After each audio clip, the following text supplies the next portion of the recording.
We cleared the house room by room, but when I got to the nursery, the crib was empty, and the window was wide open.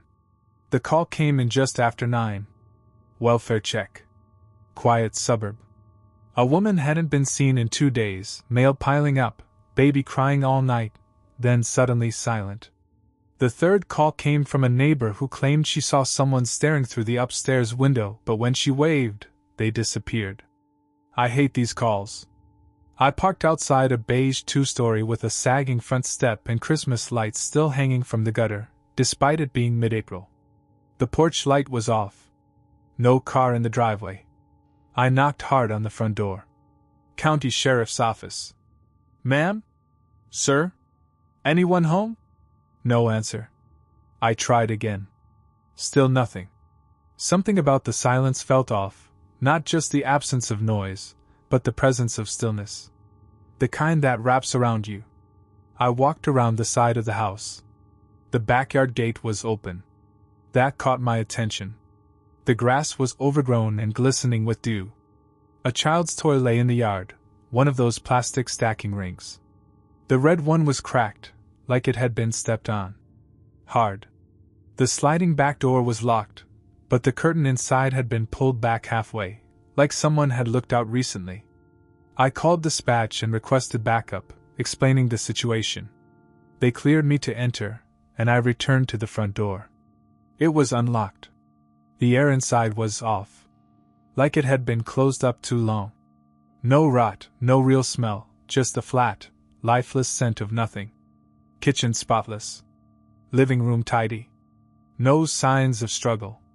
A TV was frozen on a paused cartoon. SpongeBob. Volume turned low. I called out again as I started upstairs. At the top, everything was still.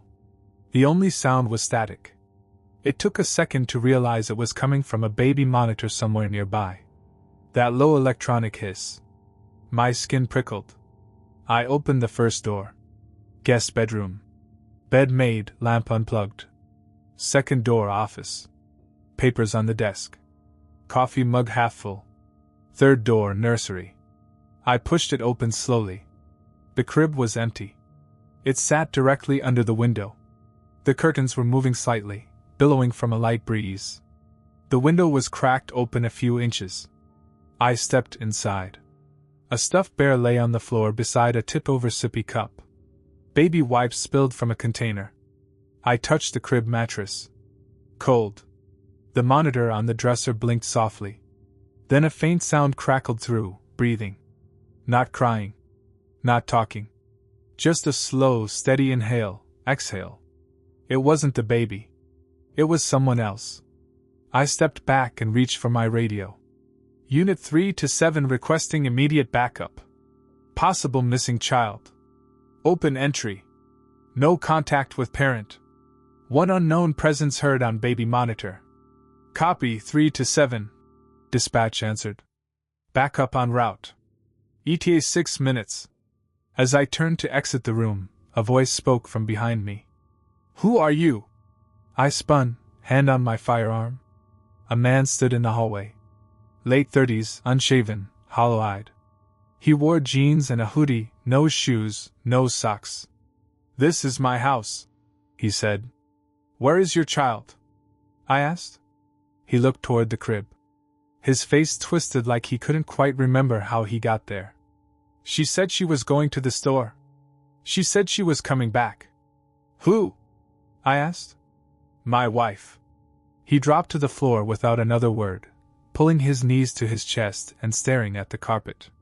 He started crying, not loud, just quiet gasps like he was underwater. I stayed with him until backup arrived. We cleared the house again, top to bottom. No wife. No baby. But then we opened the attic. I won't tell you what we found up there yet. Just know this.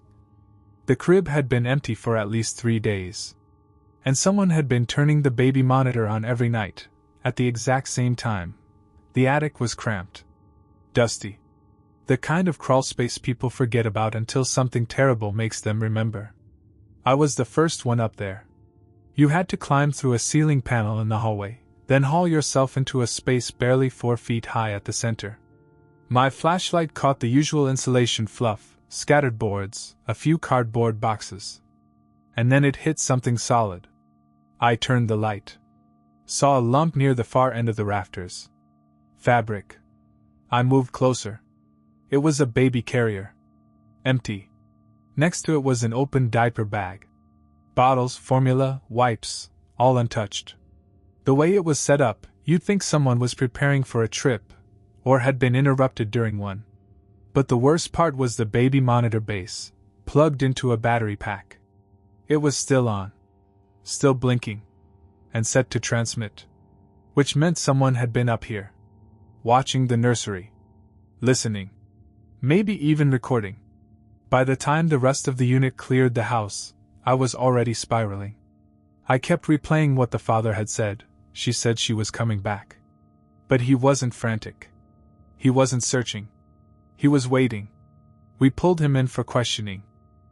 I wasn't in the room for the interview, but I read the transcript. He stuck to his story.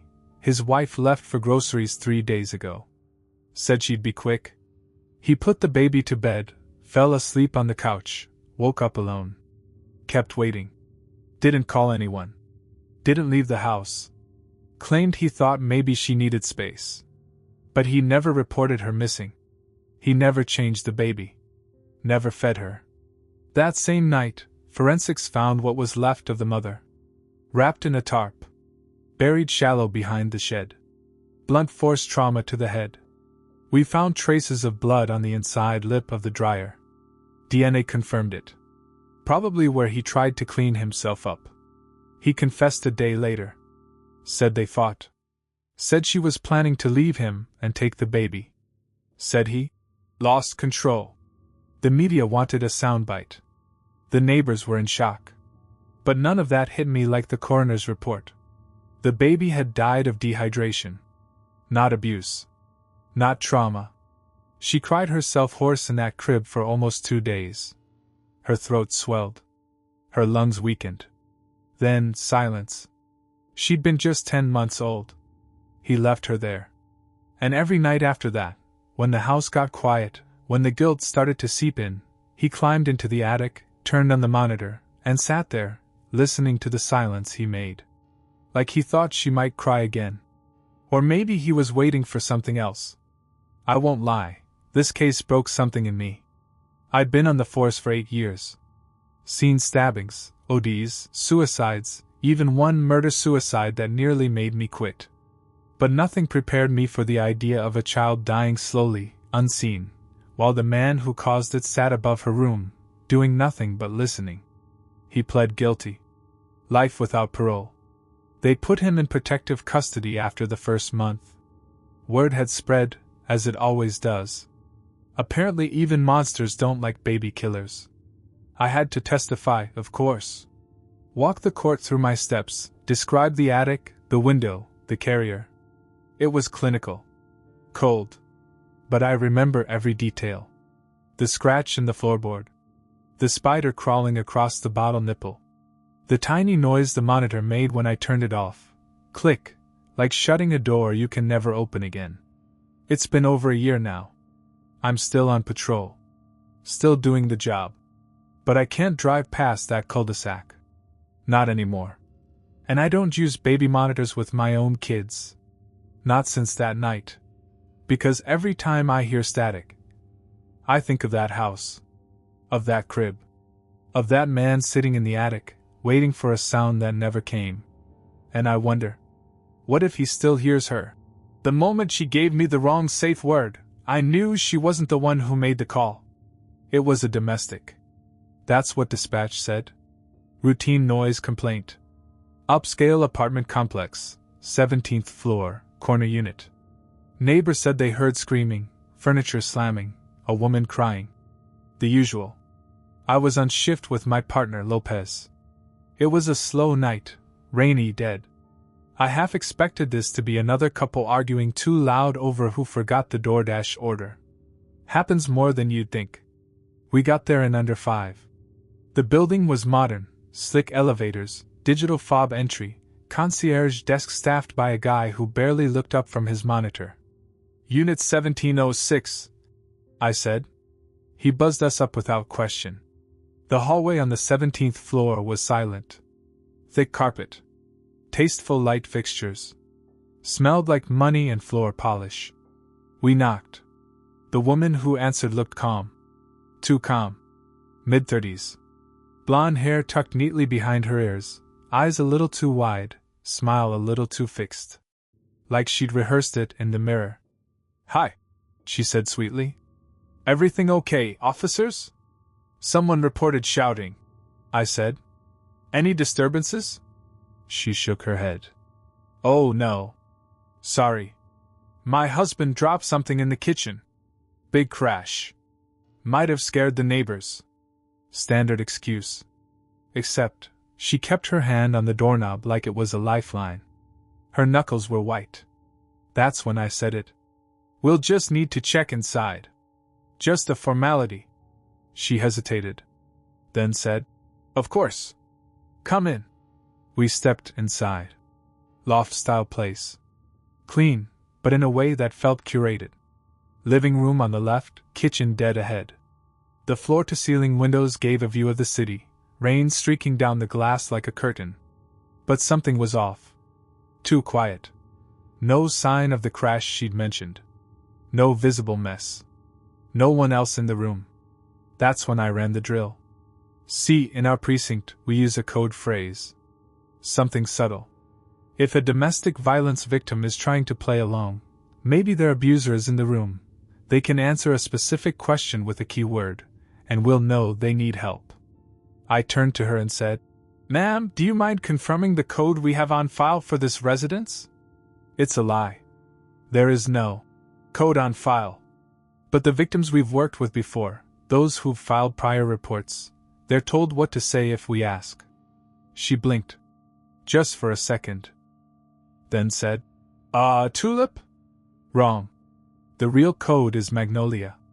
I didn't flinch. I just nodded and smiled. But inside, everything snapped tight. Whoever this woman was, she hadn't called us. And she was covering for someone. Lopez must have caught my shift in posture. We split up, subtle-like. He walked toward the hallway. I stayed in the living room, chatting her up, asking casual things. Was she okay? How long had they lived here? What did her husband do? She gave textbook answers. Easy. Smooth. But her eyes never left mine. That's when I heard it. A creak. Soft. But clear. From the closed bedroom door down the hall. Lopez glanced at me and gave the tiniest nod. I stepped back, adjusting my belt like I was shifting weight, just enough to give him cover. He knocked on the door. "Sir? You in there?" No answer. He knocked again, firmer. Still nothing. Then thump. Heavy. Like someone falling. Or being pushed. That's when the woman snapped. "No, wait!" she blurted, stepping forward. I moved to block her. Lopez opened the door. And everything unraveled. There was a man inside, tied to a chair. Duct tape over his mouth. Bruised. Bleeding from the temple. He looked up at us with wild, panicked eyes. The room stank of sweat and fear. A bloody towel lay on the floor. A hammer on the desk beside him. And in the corner, another man. Gun raised. He fired once before Lopez dropped him with a shot of his own. The woman screamed. Not out of fear. Out of rage. She lunged for the chair. Not to help. To finish what she'd started. I tackled her. Hard. She clawed and thrashed like a cornered animal. She screamed things I can't repeat. Things that didn't make sense. Lopez called it in, breathless. "Officer involved shooting, 1 suspect down, 2nd in custody. Hostage recovered. Send medics now." The man in the chair sobbed through the duct tape. His entire body trembled like he was falling apart molecule by molecule. He'd been missing for 3 days. Turns out the woman and the man with the gun had abducted him from his office garage. They wanted his banking credentials. Passwords. Access to money we didn't even know existed. And they almost got away with it. Almost. But here's the part that keeps me up. If she'd said Magnolia, I would have walked away. We processed the scene for hours. Forensics, crime scene photos, medics, detectives, everyone poured into that apartment like ants into a disturbed nest. I stayed behind the tape, hands shaking slightly, not from adrenaline anymore, but from something colder. We'd almost walked away. I keep thinking about that. The victim's name was Joseph Langford, 42. Executive at a private investment firm. No priors, no enemies on record, no reason anyone should have targeted him, until we dug deeper. The woman we arrested, her real name was Camille Ross. Not his wife. Not even someone he knew. She was part of an organized crew that had been running high-level social engineering scams, targeting wealthy men through fake social profiles, seduction setups, even fake accidents. They'd map out routines, learn patterns, pick their moment. In Joseph's case, it started with a chance meeting at a hotel conference. She spilled a drink on him, they laughed, she apologized, said she was staying in the same building he parked in. Just a coincidence. Could she walk with him? Within a week, she'd bumped into him 4 more times. Then she vanished. 3 days later, she and her partner abducted him at gunpoint from the garage of his building. Used a shock collar, yes, like the ones for dogs, to control him while they transported him. I learned all of this later. At the time, all I knew was what I saw. A man strapped to a chair, face swollen, a woman screaming like a banshee as we pulled her off him. She wasn't crying because they'd been caught. She was furious. Rabid. She'd lost control of the narrative, and monsters like that don't react well to losing. The man she worked with, his name was Jared Ellis. He died en route to the hospital. 1 bullet center mass. My partner's shot. They found $180,000 cash in the bedroom closet, bundled in plastic wrap like meat in a freezer. Fake IDs. Burner phones. A USB with videos they'd recorded of Joseph being tortured. To coerce him into giving up credentials, they'd staged calls to his assistant using voice-mimicking software. Deepfakes. AI overlays. Creepy, high-tech stuff. All of it leading to one goal: access to a dormant account no one else knew about. One with close to $4.2 million. He never cracked. I saw Joseph one more time, a week later. He came into the station to give a full statement. Face still bruised. Eyes haunted. He wore a coat even though it was warm. Said he didn't like showing his arms anymore. He looked at me for a long time before speaking. If you hadn't come in when you did. He didn't finish the sentence. Didn't need to. I thought about telling him the truth. That it wasn't luck. That if she'd said the right code word, just one word, I would have nodded and walked away. Said, "Thank you for your time," and hit the elevator without a second glance. Instead, I just said, "We're glad you're safe." I lied. He wasn't safe. He'll never be safe again. Not really. Neither will I. You don't forget what it looks like when someone tries to kill with their hands. When a person you thought was scared becomes something primal, feral. Camille pled not guilty. Of course. Claimed she was coerced, manipulated. Claimed Jared forced her. But the footage said otherwise. The things she said in those videos. I can't repeat them here. But I can tell you this, she enjoyed it. Her trial starts in 2 months. The DA says it'll be open and shut, but I've learned to stop expecting clean endings. Sometimes, the only thing separating victim from monster is which side of the door we knock on first. I still ride with Lopez. We still get domestics, noise complaints, welfare checks. Every time we knock, I remember her face, the calm, too perfect smile. I remember the way she said, "Tulip," like she'd practiced it in case we asked. But that's the thing. She got it wrong. And that mistake saved his life.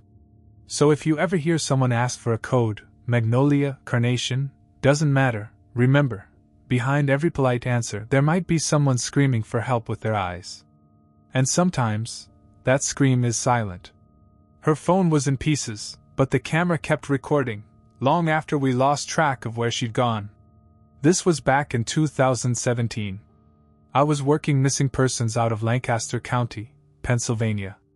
Quiet area, mostly farmland and small towns, but we still got our fair share of cases. Runaways. Custody disputes. The occasional mentally ill transient wandering off the grid. But this one?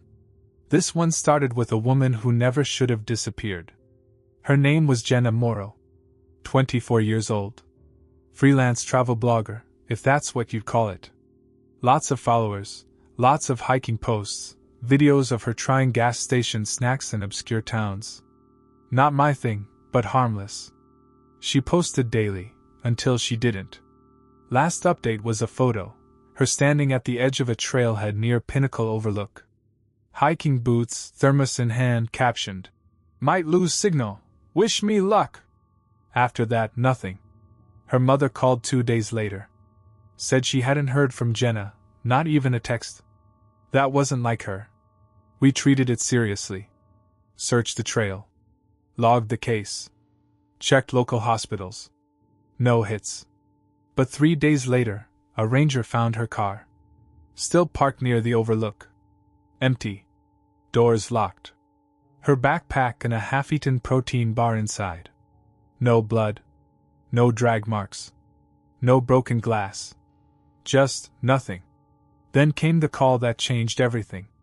A farmhand from a property about 4 miles east of the trail found a shattered smartphone half buried in a patch of brush along his fence line.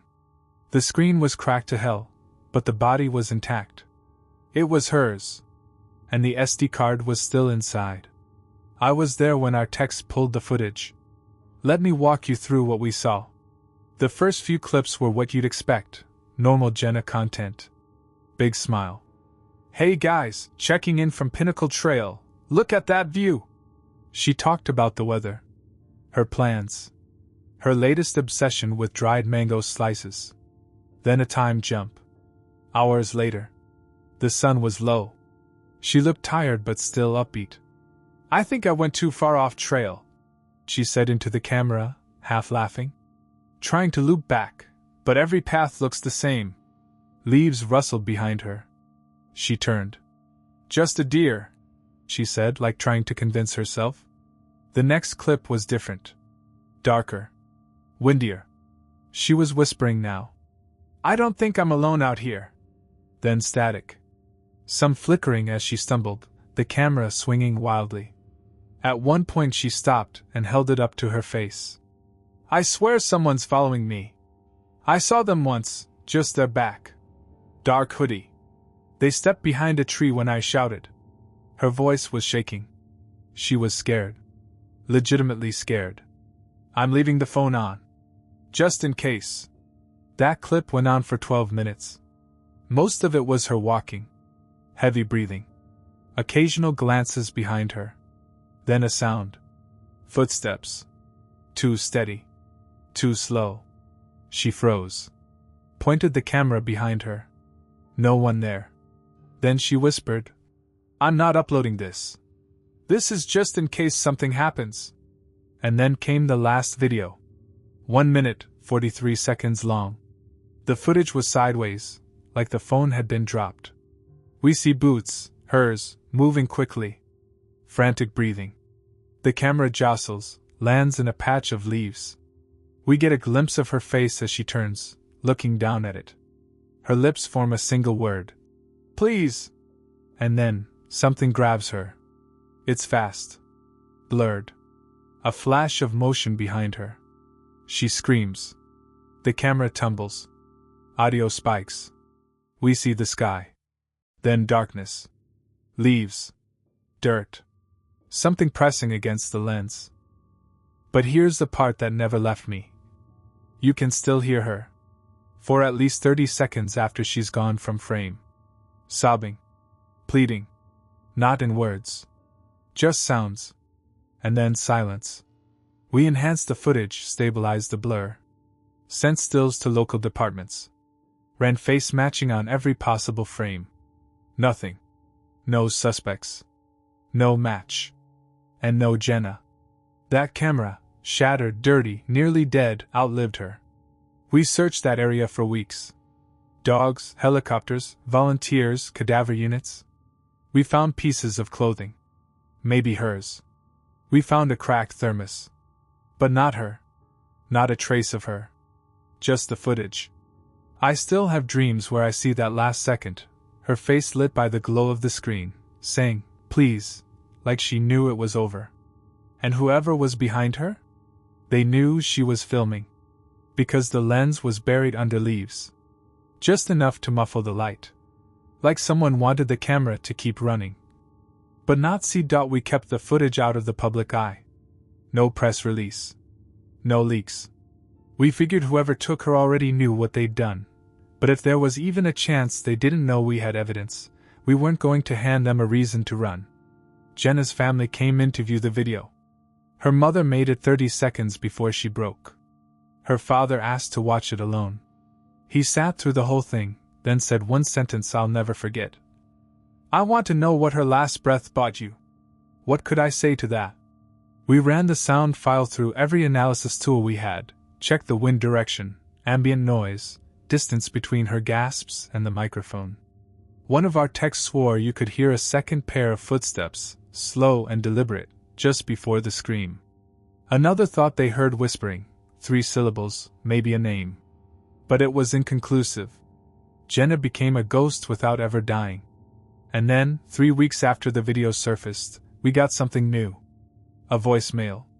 Left on her mother's phone at 2:14 a.m. No caller ID. No traceable number. Just a recording. At first, it was nothing, just white noise. But underneath, almost too quiet to catch, there was a voice. Male.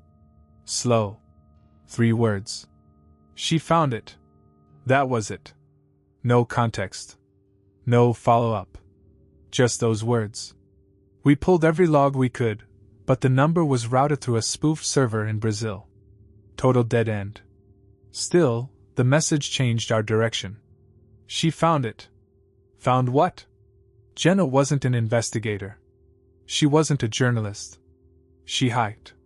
She filmed. She posted about energy bars and waterproof boots. What could she have stumbled on? We started canvassing the area again, not just the trail where she went missing, but the whole stretch of woods surrounding the farmland where her phone had been found. And then we found it. An access hatch. About a mile east of the fence line, hidden under a layer of leaves and old branches. It was metal. Padlocked. Not government marked. No trails leading to it. It took us 2 hours to get it open. Inside was a ladder. Rusted. Descending into blackness. We went down, myself, another officer, and a state forensic tech. It wasn't a bunker, not in the traditional sense. It was concrete and narrow, like an old fallout shelter or utility corridor. The walls dripped moisture, and the air was thick with rot. And then we saw the room. Small. Maybe 10 by 10. A single chair. Bolted to the floor. A camera mounted above it. No power. No tapes. But the floor was stained. We swept the area, cataloged everything, sent samples to the lab. There were fibers consistent with the clothes Jenna had been wearing in her final post. Strands of her hair. Skin cells? No blood. But someone had kept her there. And someone had cleaned. There were hooks in the ceiling. A drain in the floor. And one more thing. In the corner, half buried in dirt and mold, was a memory card. Same brand Jenna used. We thought it might be from her camera. Something she dropped. Hidden. We rushed it to evidence and had it decrypted. It held one file. A video. It started black. Audio only. We hear her crying, soft, broken. Then a voice. Male. Calm. Say it again. Jenna. Please let me go. The voice. What did you see? Jenna doesn't answer. He repeats it. What did you see? Then impact. A slap or punch. She sobs again. And then, very faintly, she says something. I replayed it over and over until I could make it out. I saw the hatch. That was it. Whoever did this, they weren't improvising. This was rehearsed. Structured. We believe Jenna found the entrance by accident. Maybe filming. Maybe just wandering too far off the trail. And that was enough. We never found her body. We don't know if she died in that room or somewhere else. But we know she was held there. And someone wanted that hatch to stay secret. The woods were searched again, more thoroughly than ever. But no other structures were found. No prints. No DNA. Just that room. Just that video. The case is technically still open. But there's no suspect. No warrant. No conclusion. And the voicemail? It stopped. No more messages. No new leads. The only closure we had came from Jenna herself, her footage, her instinct to keep the camera running. She left behind her terror. Her proof. And in the end, it told us exactly what we needed to know. She saw something she wasn't supposed to see. And someone made sure she never saw anything again. It wasn't on the floor plan. We only found the room because the rookie tripped over a hollow tile. You don't expect horror in a town with one traffic light and a coffee shop that still sells scratch-off tickets. But here I am, 30 years on the force, and I still think about that night more than any other. Not the shootings. Not the body dumps. This. Our station in Brookridge was built in 1966. Plain brick, 3 holding cells, 1 main bullpen, and a back office that doubled as a storage closet. We'd had budget requests for years to renovate, but this town doesn't like spending money it doesn't have to. That week had been uneventful. A couple of bar fights. Some minor vandalism at the church. Nothing worth losing sleep over. Then the new kid, Sam Keller, joined us. 24, clean-cut, eager to impress. We were showing him the ropes. I assigned him to evidence inventory, something slow and tedious, meant to teach patience. He got to work cataloging the stuff in the back closet, old narcotics, boxed files, dusty shelves that hadn't been touched in ages. After about an hour, I heard him call out, "Hey, Sergeant! Something's weird back here." I walked in and found him kneeling in the far corner, tapping at the floor. "This tile's loose," he said. I knelt beside him. Sure enough, hollow sound. Different from the rest. We pried it up. Beneath it was a wood panel. And under that? A handle. Metal. Cold. Flush with the concrete. We exchanged a glance. Then I pulled it. A square section of the floor lifted like a trapdoor, revealing a narrow staircase descending into pitch-black nothing. No one had ever mentioned a basement. There were no blueprints showing a sublevel. Even the contractor who installed our new wiring the year before hadn't found anything. We radioed for 2 more units and suited up with flashlights. I led, Sam behind me, the other 2 officers covering the top. The air grew colder with every step. The walls were brick and mortar, old and wet. The light from above barely reached past the top few steps. It smelled like mildew and copper. Like something dead a long time ago. At the bottom was a hallway, short, maybe 15 feet, ending in a steel door. No handle. Just a keyhole. That's when Sam held up a ring he'd found on a rusted nail upstairs. "Think this'll fit?" It did. The lock clicked, and the door creaked inward, heavy and reluctant. The kind of resistance you feel in your teeth. Inside was a room. Roughly 10 by 10. No windows. Single light fixture in the ceiling, dead of course. The first thing I noticed was the cabinet. Metal. Double-locked. With a yellowing tag taped to the front. Evidence, do not remove. The second thing I noticed? The smell. Foul. Rancid. Like rot and ammonia had had a baby and left it to die in a bucket. I gagged. So did Sam. We flipped on our flashlights and moved inside. There were boxes on metal shelving, labeled, but in handwriting I didn't recognize. Names. Dates. Case numbers I'd never seen before. And then, in the corner, something worse. A chair. Bolted to the floor. Straps on the arms. Rusted. And next to it, a box of cassette tapes. Dozens of them. All labeled the same way. DINF. Name. D for detainee. Interview. Or something else. We didn't touch anything beyond photos. We backed out, resealed the door, and radioed the state. The response was fast. Too fast. Within 2 hours, Internal Affairs was at our door. They sealed off the entire station, cleared the building, and took over. Sam and I were put on mandatory leave. Interrogated. Drug tested. You name it. But we weren't the target. They never said what the room was for. They never confirmed what was on those tapes. All we were told was, "It predates current administration." But I know this much. The latest tape? It was labeled 2022. And it was only March. Which meant someone had been using that room. Recently. And none of us knew who. They closed the investigation 6 weeks later. Lack of prosecutable evidence. They sealed the hatch. Cemented over it. Moved all evidence off-site. But late at night, when I'm on patrol, driving the quiet roads around Brookridge, I can't stop thinking about it. About the chair. The straps. And one box we didn't open. Labeled only, "Pending confession." They told us to forget it. The state. Even the chief, who'd only been with us 2 years, said it was above his head. Historical oversight, they called it.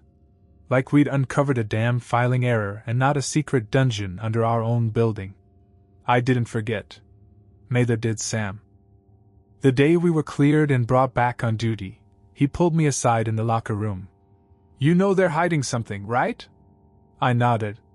I'd been thinking about it every night since we found that room. And then Sam did something reckless. Brave, maybe. Stupid, definitely. He made a copy of one of the tapes. He'd swiped it before I arrived, shoved it into his coat during the initial call-out. He didn't even know which one it was. He said it was the only one not labeled. I remember the way his hands shook when he pulled it from a Ziploc bag in his glove compartment. "You want to hear it?" he asked. "No," I said. He played it anyway. At first, just static. The whir of a recorder being turned on. Then breathing. A man's voice. Tired. Cracked. "Name?"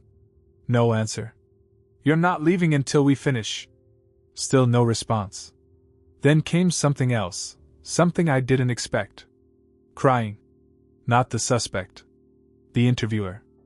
"I didn't want this. I thought you'd talk. I thought you'd please just talk." It was quiet after that. Then, something metal scraping. A sharp inhale. A scream that cut short. The tape ended. We sat in silence. Sam looked at me like he'd been slapped. "They tortured someone," he said. "In our building." I didn't disagree. But what haunted me more was the voice. It sounded familiar. I told him to destroy the tape. He refused. Said it had to go public. That was the last time I saw him. 2 nights later, he was found in his apartment, overdose. No history of drug use. No suicide note. They ruled it accidental. I didn't buy it. He was clean. Focused. Obsessed, yeah, but not unstable. And when I went to his apartment to collect his things for the family, the glove compartment was empty. The tape was gone. Just like the room. Just like the records. The state transferred our evidence storage 2 counties over. The official explanation was space and budget, but they never let us see the transfer manifest. And every officer who'd worked at the station longer than 10 years retired. Quietly. Even the janitor, Earl, who'd been there since the 80s, just stopped showing up one day. No warning. No forwarding address. But here's what finally broke me. A month after Sam's death, I found a new folder in the system. Buried deep. A digital scan of an incident report, date stamped 1992. Handwritten. Sloppy. It was filed by Officer D. Keller, Sam's father. I hadn't even known he was second generation. The report described an interrogation gone wrong.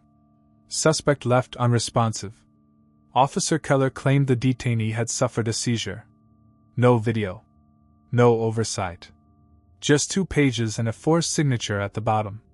The final line read, "Moved to lower room for reassessment." That's what they called it. The lower room. Sam had found it by accident. His father had used it. And maybe, he'd been trying to atone for it. There was a reason he kept that tape. A reason he'd shown it to me. Because he wanted someone to remember. So I'm doing that now. Every day I go to work and pretend it didn't happen. That we didn't find a concrete chamber under our police station with a bolted chair and cassette tapes filled with screams. But I did. We did. And if you're reading this, if you've ever worked a small-town department, if you've ever looked at your old case files and noticed something missing, ask yourself, what's under your station? Because I can promise you this. Sometimes the past doesn't rot. It just gets buried.